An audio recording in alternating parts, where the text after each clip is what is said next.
미가 2장 1절에서 13절까지 말씀을 살펴보도록 하겠습니다. 1장에서 사마리아와 유다에 임할 심판을 선언한 미가는 2장에서 정치 지도자들의 죄악과 거짓 선지자들 및 백성들의 악행을 고발하고 그들이 받을 심판을 선포합니다. 그러나 하나님께서는 여전히 그들을 사랑하시기에 희망과 회복을 선언하십니다. 1절에서 5절은 지도자들의 죄악과 하나님의 심판입니다. 부유한 자들은 밤마다 사치스러운 침상에 누워 더 많은 부를 얻기 위해 가난하고 연약한 자들을 억압할 계획을 세우고 날이 밝으면 신에게 옮기는 자들입니다. 침상은 시가서에서 믿음의 사람들이 거룩한 생각을 하는 장소요 하나님과 교통하는 장소로 종종 언급됩니다. 그러나 여기에서는 죄악의 장소요 사치와 방탕의 자소로 묘사됩니다. 이들의 죄악은 부지불식간에 실수로 행한 잘못이나 순간적인 분노로 인한 우발적인 죄가 아니라 악의적으로 계획하고 구체적으로 실행에 옮긴 죄임을 강조하고 있습니다. 마치 자신들이 하나님인 양 그들의 힘을 휘두르고 있는 것입니다. 미가는 지도자들에게 화를 선포하며 2절에서 그들의 탐심을 고발합니다. 날이 새자 그들이 행한 일은 다른 사람의 밭과 집과 같은 재산을 빼앗고 사람들을 노예로 만드는 악행임을 지적합니다. 밭은 생계를 위해 반드시 필요한 물질적 필요를 채우는 일터입니다. 집은 가족들과 함께 삶을 영위하는 근거지입니다. 이 두 가지 중 어느 것 하나로 빼앗긴다면 사람으로서의 기본적인 삶을 사는 것 자체가 불가능합니다. 지도자들은 자신들의 탐욕을 채우기 위해 경제적인 수탈과 가치를 넘어 타인의 인권과 생명까지 유린하고 짓밟았던 것입니다. 하나님께서는 이들의 탐욕에 대해 너희가 악을 계획했듯이 내가 이 족속에게 재앙을 계획하느니 라고 선포합니다. 하나님께서 이스라엘을 부르실 때 내 백성이라고 하실 때가 있지만 지금은 이 족속이라고 하시며 불편한 심히 화가 났음을 표현하고 있습니다. 하나님께서 심판에 대한 강한 의지를 드러내시며 너희의 목이 이에서 벗어나지 못할 것이오 라고 합니다. 멀리 도망가기는커녕 자기 침상에서 목에 멍에를 맨 채 포로로 끌려갈 것이고 교만하고 거만하게 걸을 수도 없을 것이다 라고 하시며 견디기 어려운 재앙의 때가 될 것임을 예고하고 있습니다. 재앙의 날이 오면 사람들이 너희를 두고서 조롱하는 시를 지으며 슬픈 노래를 부를 것이고 4절은 대적의 침입에 직면한 유다 백성들의 입에서 슬픔의 탄식을 소개합니다. 우리가 온전히 망하게 되었도다 라고 합니다. 유다의 부유한 자들은 약한 자들의 행한 것처럼 자신들도 약탈당하고 포로로 끌려가므로 가정은 사라지고 단 하나의 재산도 남기지 않고 온전히 멸망하게 됨을 알려주고 있습니다. 망하게 된 이유는 하나님께서 유다 백성들의 유산을 이방인들에게 모두 빼앗기도록 하셨기 때문입니다. 하나님께서는 유다의 부유한 자들로부터 빼앗은 밭을 침략자들에게 나누어 주십니다. 5절은 하나님의 심판의 결과 유다 백성들이 자기들의 기업을 빼앗길 뿐 아니라 앞으로 하나님의 백성으로서의 언약의 땅에서 자기 분깃의 땅을 유지하거나 새로 분배받을 일이 없을 것이라고 선포하고 있습니다. 그들이 여호와의 회중이라 할지라도 하나님의 심판 앞에서 무용지물이요 더는 회복의 대상이 되지 못함을 알려주고 있습니다.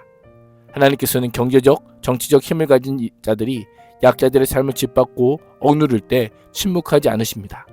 그리스도인은 불의를 묵인하거나 동조하는 자가 아닌 선지자적인 목소리를 내므로 하나님의 마음을 세상에 전달하는 사명이 있음을 잊지 말아야 합니다. 6절에서 11절은 거짓 선지자와 백성들의 악행입니다. 거짓 선지자들은 참 선지자들 향해 너희는 예언하지 말라고 하며 하나님의 말씀을 선포하는 행위를 욕하는 말이라고 폄하합니다.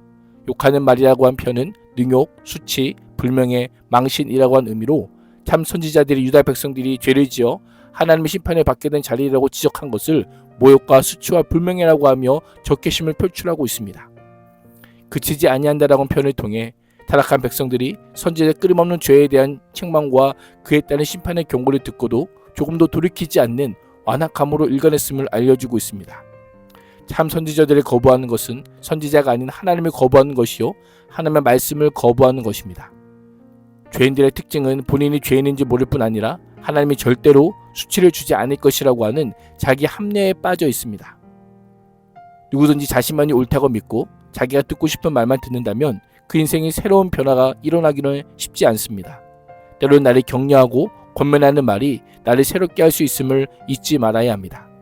7절은 거짓 선지자들의 악행에 대해 하나님께서 더 이상 참지 않으시고 심판하실 것이라는 사실을 서리 의문문을 통해 강조합니다. 여호와 인내가 짧지 않으시므로 결코 심판을 하지 않을 것이라고 하는 백성들의 생각이 착각에 불과함을 강조합니다.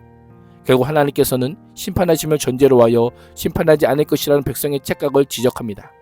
미가 선지자는 8절과 9절에서 당시 백성들이 저지른 약자들에게 탈취를 일삼고 그들의 삶의 처소에서 몰아내는 온갖 비인간적 반인권적인 악행의 사례를 제시합니다. 전쟁을 피해 겨우 평안을 얻은 사람들의 의복을 빼앗고 아내들을 정든 집에서 쫓아내고 자녀에게서 하나님의 영광을 영원히 빼앗아 버렸습니다. 안타깝게도 내 백성이 원수처럼 일어나서 고작하는 일이 내 백성의 부녀를 괴롭히는 것입니다. 이처럼 불의가 넘치는 땅은 더 이상 안전한 장소가 되지 못합니다. 하나님께서는 부정해진 그 땅에서 일어나 떠나라고 명령합니다. 불의하게 얻은 땅은 결코 그들의 안식처가 될 수 없으며 오히려 그 땅에서 쫓겨날 것임을 경고하고 있는 것입니다. 미가 선지자는 하나님께서 주신 가나안 땅은 안식의 땅이었지만 이제 더러워졌고 끔찍한 멸망을 당할 수밖에 없음을 토로하며 이스라엘의 영적인 상태에 대해 탄식하고 있습니다. 어떤 사람이 바람처럼 다니며 속임수와 거짓으로 포도주와 독주에 대해 예언하면 누구나 선지자가 될 수 있을 정도라고 비판합니다. 포도주와 독주는 즐거움과 기쁨, 풍요를 의미합니다.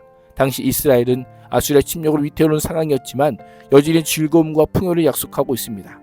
앞을 내다볼 수 없는 절망적인 상황에 회개가 아닌 평안을 외치기에 잡을 수 없는 바람 같고 속임수에 불과하다라고 탄식하고 있는 것입니다. 12절과 13절은 회복의 선은 남은 자를 모으리라입니다. 미가 선지자는 심판의 메시지 속에서도 하나님의 구원의 약속을 선포합니다. 하나님의 멸망으로 끝내는 분이 아니며 남은 자를 통해 새로운 역사를 시작하시는 분이기 때문입니다. 하나님께서 불러 모은 남은 자는 마치 우리의 양떼처럼 초장의 양떼처럼 안전한 장소에 머무며 너희 땅이 다시 백성으로 가득 찰 것이다 라고 약속합니다. 13절에서 하나님은 길을 여는 자로 언급됩니다. 하나님께서 막힌 성문을 깨고 무너뜨리며 길을 여십니다. 회복의 시대에 세워질 왕은 백성 앞에서 친히 길을 열며 백성과 함께 걷는 자입니다. 이 말씀은 메시아이신 예수 그리스도 안에서 성취되게 됩니다.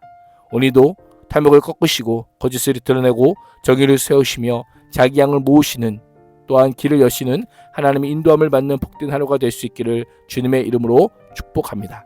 기도하겠습니다.